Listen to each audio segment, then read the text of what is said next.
Have you ever been in love with another woman and felt like everything just hit deeper? The way her eyes lingered a little longer. The conversations that somehow went straight to the soul. Even the silences, they didn't feel empty. They felt full. Sometimes it doesn't feel like just a relationship. It feels like a dive into something familiar and brand new at the same time. Like recognition. Like something that moves through your body, your mind, and your heart all at once. If you've ever felt that, or if something inside you is just starting to wake up to that kind of connection, stay with me until the end. Because when two women love each other, it's not just love, it's reflection, it's healing, it's a quiet kind of revolution. In relationships between women, there is often freedom to feel without having to explain everything all the time. There is a silent permission to be vulnerable, to talk about what hurts, about what you dream of, what lives deep in your heart. This is because, socially, women have been raised with more space for empathy, for caring, for listening emotionally. And when two women come together in a relationship, that space not only exists, it expands. I was taught from an early age that feeling too much was a weakness, that crying, showing affection, saying what I felt, or getting attached too quickly made me dramatic. But when I fell in love with another woman, all those rules began to crumble because she had also been silenced. She had also learned to hide. And in each other, we found the courage to reveal ourselves. It is in this silent exchange, in this mutual understanding, that the intensity begins. No filters, no shame, no fear of being too much. And maybe that's why everything seems so intense.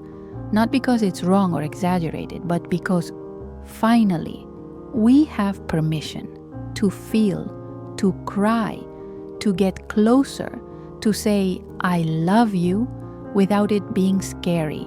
Some connections feel like they happen before any words are even spoken. There's this silent language, one that only those of us who've felt different, hidden, or out of place truly understand. Between women, this happens all the time. It's not just attraction, it's recognition. It's that quiet knowing that even if you don't know her story yet, you feel it, because it sounds a lot like your own. She's also had to survive by feeling too much. She's also carried silence where there should have been love. And maybe that's why things can feel too fast. But it's not rushing, it's depth. It's not neediness, it's reunion. There are truths we don't have to live to recognize, because our hearts already know them. Some loves don't begin when they start, they simply remember that they were always waiting, just for the space to exist. There's something deeply freeing about loving someone who understands the weight of a soft touch, the depth of a quiet stay spoken only through a look. Affection doesn't need permission, it just happens. It's not a transaction, it's presence. We were raised to notice the details, to care, to listen, to tend. And even if that's often left us overwhelmed, it also gave us a kind of emotional language, one that doesn't need performance. Between queer women, that language becomes spontaneous hugs, gentle touches mid-sentence, the urge to protect without trying to control. It's the maturity that comes from knowing just how rare it is to find a space where you can truly let your guard down. When two queer women love each other, the body speaks without fear. The heart moves freely, no apologies needed. And in that freedom to show up, fully and openly, everything starts to feel more intense. Because affection, when it flows without shame, becomes more than beautiful. It becomes transformative. When we love another queer woman, we're not just connecting with who she is, we're connecting with everything she awakens inside us. parts of ourselves we'd buried, forgotten, wounded pieces we learned to hide so we could fit into what the world expected from us. Suddenly, affection, desire, the freedom to feel, they take shape. They gain names, they find a body, and that is both terrifying and freeing. This kind of love doesn't come untouched.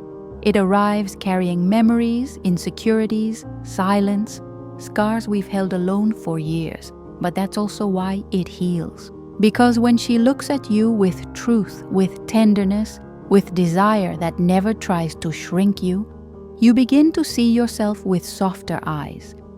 You realize there's nothing wrong with who you are. Loving another queer woman doesn't make you less. It makes you alive. We love like we're saving ourselves. Every soft touch, every shared vulnerability, every moment you're loved just as you are, stitches something back together in your story. And when love becomes shelter, it doesn't just add to you, it rebuilds you. When everything runs that deep, it's easy to lose yourself in it, because intensity can be confusing. Sometimes it feels like love, but it's really just loneliness. Sometimes it feels like a deep connection, but it's just an old wound begging to be healed too fast. Among queer women, it's common to want to live everything all at once. So many of us spent years hiding what we felt, shutting down desires, silencing our emotions.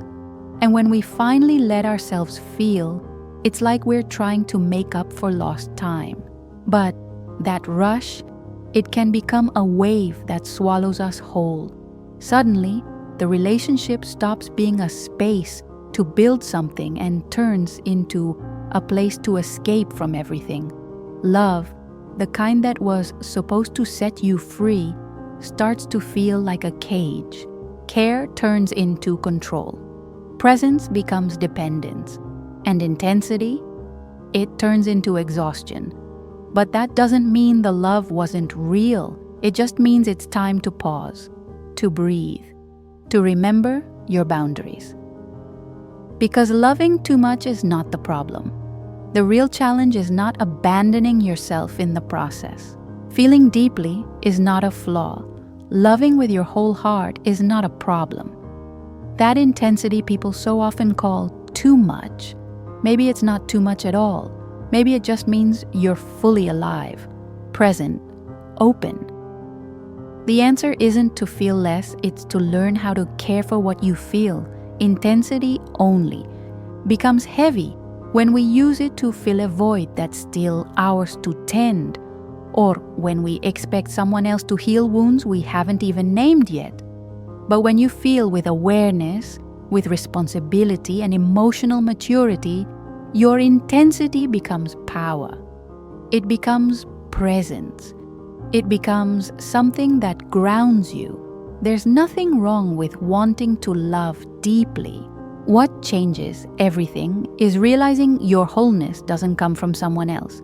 You can love with everything you've got and still not lose yourself. You can surrender without silencing your voice, because intensity isn't a mistake. It's an invitation to look within, to heal, and to choose love, not as a way to be saved, but as a way to truly live. Maybe there's no clear answer to why love between queer women feels so intense, but what we feel, it's real, it's deep, and most of all, it's ours, made of courage, of layers, of stories we once kept hidden that are finally beginning to bloom. So I want to hear from you.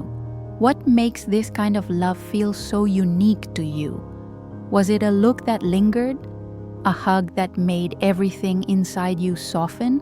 A quiet stay that echoed louder than words? Tell me in the comments. Your story might be the mirror another queer woman needs to recognize herself too.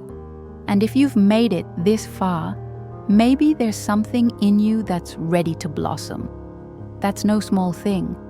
And even if there are still doubts, fears, or silence, you're not alone. Among queer women who feel with truth and courage, love always finds a way. Because in the end, to feel is the most beautiful act of resistance there is. And if this video spoke to something deep and honest in you, share it with someone else who's also rediscovering who she is. Someone who feels deeply and sometimes feels guilty for that. Because loving with intensity isn't a flaw, it's a truth. And when we feel together, we grow stronger. Queer love is revolution.